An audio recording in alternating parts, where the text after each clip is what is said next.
আজকের ভিডিওটা খুবই স্পেশাল কেন জানেন? আজ আমরা এমন একটা অসাধারণ বই নিয়ে আলোচনা করব যেটার নাম হচ্ছে দ্য আর্ট অফ এক্সপ্লেনেশন। এটা শুধু একটা বই নয়, এটা একটা গাইড যারা ক্লিয়ারলি কথা বলতে চান, আত্মবিশ্বাসের সাথে নিজের ভাবনা শেয়ার করতে চান, তাদের জন্য এই বইটা একটা গেম চেঞ্জার। তাহলে চলুন শুরু করা যাক। এই ভিডিওতে আমরা এই বইটার মূল পয়েন্টগুলো নিয়ে আলোচনা করব সহজ ভাষায়, যাতে আপনারা সবাই বুঝতে পারেন। আর হ্যাঁ, যদি ভিডিওটি ভালো লাগে তাহলে লাইক, শেয়ার এবং কমেন্ট করতে অবশ্যই ভুলবেন না। প্রথমেই একটা প্রশ্ন, আপনি কি কখনো কাউকে কিছু বোঝাতে গিয়ে হুচুট খেয়েছেন? মানে আপনার মাথায় আইডিয়া ক্লিয়ার, কিন্তু যখন বলতে যান তখন মনে হয় আরে কথাগুলো ঠিকঠাক বেরোচ্ছে না। আমার সাথে এমনটা হয়েছে অনেকবার, আর এই বইটা ঠিক এই সমস্যারই সমাধান দেয়। এই বইটিতে বলা হয়েছে কোনো কিছু বোঝানোর শিল্পটা খুবই গুরুত্বপূর্ণ। কেন? কারণ আমরা প্রতিদিনই কাউকে না কাউকে কিছু বুঝাই বা শিখাই। হয়তো আপনি অফিসের বসকে একটা প্রজেক্ট বুঝাচ্ছেন, বা বাড়িতে বাচ্চাদের হোমওয়ার্ক বুঝাচ্ছেন, কিংবা বন্ধুদের সাথে কোনো কিছুর প্ল্যান করছেন। কিন্তু ভালোভাবে বোঝাতে না পারলে কি হবে?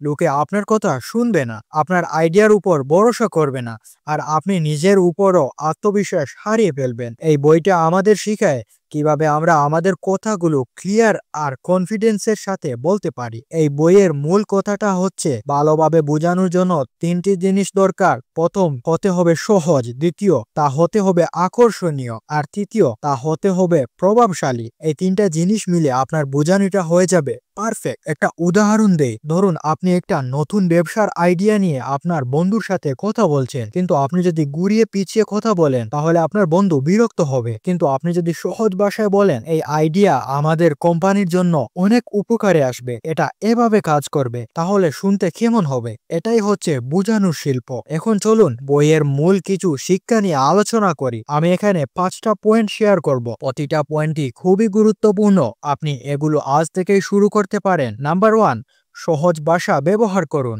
লেখক বলেছেন সবচেয়ে বড় ভুল হচ্ছে জটিল কথা বলা। আমরা অনেক সময় ভাবি বড় বড় শব্দ ব্যবহার করলে আমরা স্মার্ট হয়ে যাব, কিন্তু আসলে উল্টোটা হয়, লোকে বুঝতে পারে না। তাই কথা বলার সময় সহজভাবে কথা বলুন। এই প্রোডাক্টটা দারুণ, এটি বলার পরিবর্তে বলুন এটা আপনার জীবনকে আরো সহজ করে দেবে। দেখবেন শ্রোতারা আপনার সাথে কানেক্ট হয়ে যাবে। নাম্বার 2, গল্প বলুন। বন্ধুরা, আমরা সবাই গল্প শুনতে ভালোবাসি, তাই আপনার বোঝানোর মধ্যে গল্প যোগ করুন। ধরুন আপনি একটা প্রোডাক্ট বিক্রি করতে চান, শুধু বলবেন না এটা ভালো, তার বদলে বলুন আমার এক পরিচিত একজন এটা ব্যবহার করে তার সময় বাঁচিয়েছে। গল্প শুনলে মানুষ মনে রাখে, আর আপনার কথা তাদের মনে থেকে যায়। নাম্বার 3, শ্রোতাকে বুঝুন। আপনি কাকে বুঝাচ্ছেন সেটা জানা খুবই জরুরি। একটা বাচ্চাকে যেভাবে বুঝাবেন, বড় কাউকে বুঝানো সেরকম নয়। তাই আপনি কাকে বুঝাতে চান সেটা জানা অত্যন্ত গুরুত্বপূর্ণ। আপনি যাকে বোঝাতে চান তার ইন্টারেস্ট এবং তার প্রবলেম জানা অত্যন্ত গুরুত্বপূর্ণ। তাহলে আপনি তাদের ভাষায় তাদের সাথে কথা বলতে পারবেন, না হলে আপনি আটকে যাবেন। নাম্বার 4, আত্মবিশ্বাস দেখান। আপনি যদি নিজেই নিজের ভাষায় ভরসা রাখতে না পারেন তাহলে অন্যরা কিভাবে রাখবে? তাই আত্মবিশ্বাসের সাথে কথা বলুন, কিন্তু বাড়াবাড়ি করবেন না। শান্তভাবে পরিষ্কারভাবে কথা বলুন। আর হ্যাঁ, বডি ল্যাঙ্গুয়েজ গুরুত্বপূর্ণ। চোখে চোখ রেখে কথা বলুন, হাসুন, এটা আপনার কথাকে আরো শক্তিশালী করে তুলবে। নাম্বার 5, ফিডব্যাক নিন। আপনি কতটা ভালো বোঝাতে পারলেন সেটা জানতে ফিডব্যাক নিন।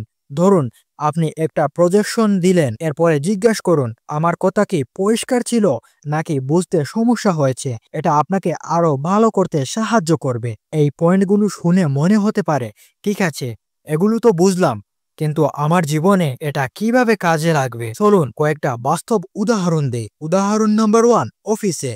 ধরুন আপনি একটা মিটিং এ আছেন, আপনার টিমকে একটা নতুন প্রজেক্ট বুঝাতে চান। আপনি যদি সহজ ভাষায় কথা বলেন, গল্পের মতো করে বুঝান, আর তাদের প্রশ্নের উত্তর দেন, তাহলে সবাই আপনার কথা বুঝবে আর আপনার আইডিয়া তারা গ্রহণ করবে। যদি আপনার বাচ্চা বা আপনার ছোট ভাই বোনদের পড়াশোনা বুঝাতে চান, শুধু বলবেন না, তার পরিবর্তে একটা গল্প বলুন। যেমন আমার এক বন্ধু পড়াশোনা করে এখন অনেক বড় ডাক্তার হয়েছে, সে অনেক বড় চাকরি করে, সে বর্তমানে অনেক সফল। এটা বাচ্চাদের মনোবল বাড়িয়ে দেয়। বন্ধুরা, এই বইটা আপনাদের জন্য হয়তো অনেক গুরুত্বপূর্ণ হতে পারে। আপনি যদি ছাত্র হন, কর্মচারী হন, ব্যবসায়ী হন বা শুধু জীবনে ভালোভাবে কমিউনিকেশন করতে চান, তাহলে এই বইটা পড়ুন। এটা আপনার জীবন পরিবর্তন করতে পারে। আর হ্যাঁ, আপনার যদি ভিডিওটা ভালো লাগে, পছন্দ হয়, তাহলে লাইক করুন, কমেন্টে জানান এর পরবর্তী ভিডিওটি কোন টপিকের উপর করতে পারি। ধন্যবাদ। আসসালামু আলাইকুম।